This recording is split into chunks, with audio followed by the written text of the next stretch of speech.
आज आपण मासवड्या बनवणार आहे। त्यासाठी कांदा, लसूण, शेंगदाणे, तीळ। आता आपण इथे ना कांदा बारीक कापून घेणार आहे आणि तो भाजणार आहे। तीळ पण भाजून घेणार आहे आणि शेंगदाणे पण भाजून घेणार आहे। हे भाजून झालं की मी दाखवते मिक्सरला बारीक करायच्या आधी तुम्हाला।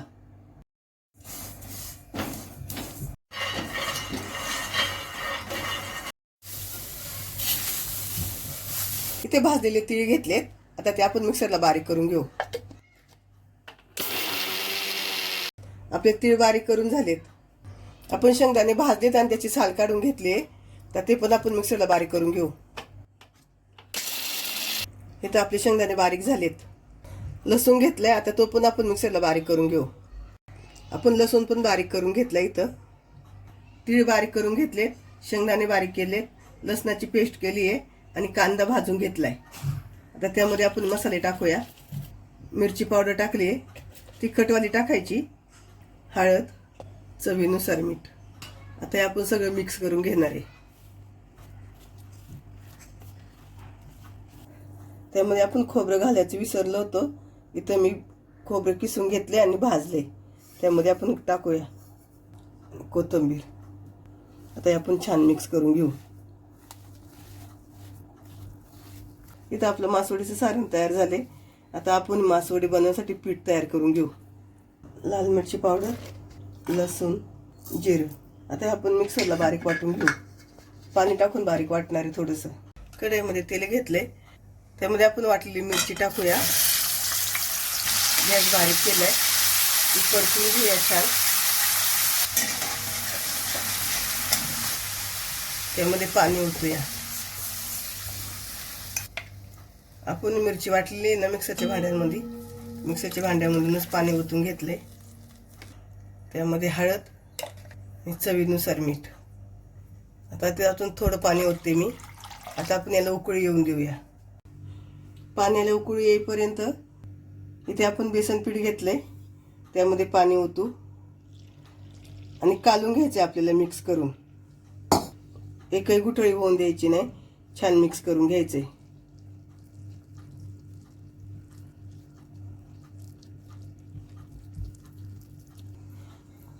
इथं आपलं पीठ मिक्स करून झाले, हे बघा अशा पद्धतीने केले। इथं पाण्याला आपल्या उकळी आली आहे। आता आपण गॅस मिडियम करणार आहे। हे कालवलेले पीठ आहे ते ओतून घेणार आहे।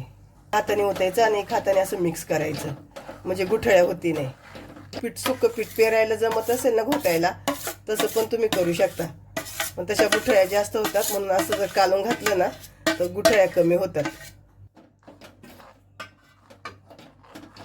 आता आपण गॅस फास्ट करणार इथे।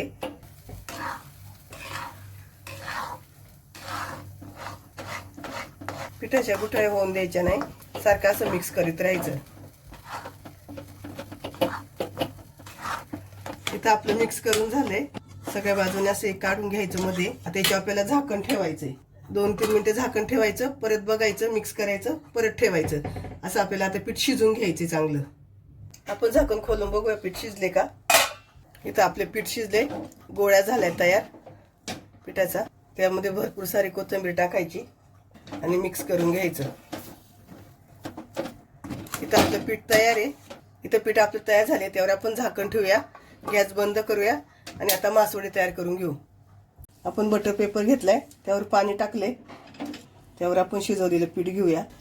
थंड पाण्याचा हात घेऊन पीठ असं पसरून घेऊ आपण सगळीकडं। त्यावरती आपण जे सारण केले ते सारण टाकून घेऊ आणि असं आपल्याला मुठपीठ चालायचे पुढं। असं पूर्ण आलं का 2 साईड दाबायची आणि नंतर त्याला वडीचा आकार द्यायचा असा। इथे आपली मासवडी तयार। आपण ज्या कढईत पीठ शिजवले त्या कढईत खाली आपलं पीठ लागलेलं आहे। आता हे पीठ आपल्याला काढायचे, त्यासाठी आपण पाणी ओतणार आहे आणि उकळून घेणार आहे। उकळी आली ना का हे पीठ निघल आणि हे पीठ आपल्याला पूर्ण काढून घ्यायचंय। आणि पीठ आपण जो रस्सा करणार आहे ना मासवडी बरोबर खायला, त्या रश्श्यात टाकणार आहे। आपल्याला पूर्ण कढई साफ करून घ्यायची आहे। आपलं पाणी गरम झालं ना ते पीठ असं निघून येतं। आता आपण हे सगळं पीठ काढून घेणार आणि मग रस्सा फोडणीला टाकताना मी तुम्हाला दाखवते। इथं कढईचं पीठ बघा आपलं सगळं काढून झाले। आता हे पाणी आपण एका प्लेटमध्ये ओतून घेणार आहे।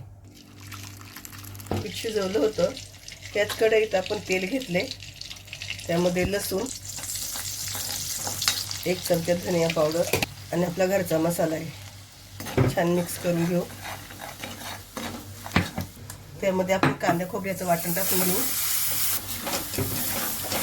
आणि परतून घेऊया. त्यामध्ये थोडीशी कोथिंबीर, एकदम थोडीशी टाकली आणि आपण आता चांगलं परतून घेऊया. हा रस्सा आपल्याला मासवडी बरोबर खायला करायचा आहे. आपला मसाला परतून झाला का त्यामध्ये आपण सारण टाकणार आहे. आपण ते वडीत सारण टाकले ना, ते थोडंसं ठेवलं होतं ते टाकणार आहे आणि परत एकदा मिक्स करून घेणार. आपण इथं सगळं कांदा खोबरं भाजून घेतलेलं आहे ना, त्यामुळे जास्त वेळ नाही परतायचं. त्यामध्ये आपण पाणी ओतूया. हे आपण मग पिठाचं पाणी काढलं ते पाणी आहे आणि आपण मसाला केला तर मिक्सरच्या भांड्यामध्ये ते पण पाणी ओतून घेऊया. इथं घट्ट झाले, त्यात थोडंसं अजून पाणी लागेल. आपण मग जे पिठाचं पाणी काढले ना, त्यामुळं जरा घट्ट होतं आपलं हे आमटी. इथं आपण एवढी पातळ केली आहे.